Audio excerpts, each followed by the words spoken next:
அனைவருக்கும் வணக்கம். எல்லாரும் எப்படி இருக்கீங்க? கமெண்ட்டில் சொல்லுங்கள். நாம் இப்போ பார்க்க போகிற recipe passion fruit juice.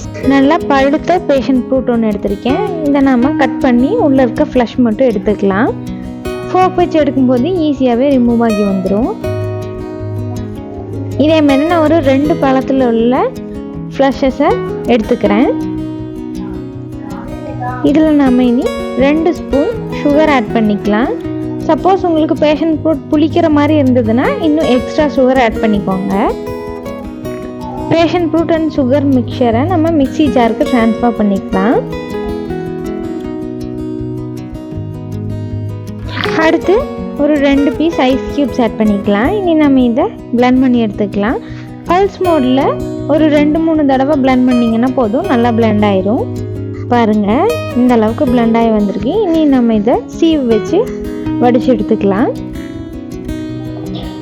Ice cubes இருக்கிறது ஒன்றும் பிரச்சனை இல்லை, நம்ம திரும்ப அதை எடுத்துடலாம். ஸ்பூன் வச்சு மிக்ஸ் பண்ணி கொடுக்கும்போது ஈஸியாக வடிஞ்சு வந்துடும்.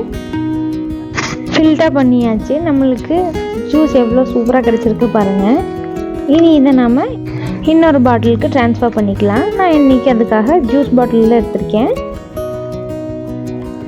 ட்ரான்ஸ்ஃபர் பண்ணுறதுக்கு முன்னாடி பாட்டில்லையும் ஐஸ் க்யூப்ஸ் ஆட் பண்ணிவிட்டு நம்ம பேஷன் ஃப்ரூட் ஜூஸ் ஆட் பண்ணி தேவையான அளவு தண்ணி ஊற்றிக்கலாம். தண்ணி ஊற்றிட்டு இதை நம்ம நல்லா மிக்ஸ் பண்ணி கொடுத்துட்டோன்னா ஃப்ரூட் எல்லா பக்கமும் மிக்ஸ் ஆயிரும், ஜூஸும் ரெடி. இனி இதை நாம் இப்படியே சர்வ் பண்ணிக்கலாம். டெக்கரேஷனுக்காக நான் ஒரு மின்ட் லீஃப் மட்டும் ஆட் பண்ணிக்க போகிறேன். லேட்டராக ட்ரிங்க் பண்ண போகிறீங்கன்னா ஐஸ் க்யூப்ஸ் ஆட் பண்ணாமல் ஃப்ரிட்ஜில் வச்சுட்டு வேணுங்கிறப்ப எடுத்து குடிச்சிக்கலாம். இதே மாதிரி செஞ்சு பார்த்துட்டு எப்படி இருந்ததுன்னு கமெண்ட்டில் சொல்லுங்கள். வீடியோ பிடிச்சா லைக் பண்ணிக்கோங்க. தேங்க்ஸ் ஃபார் வாட்சிங்.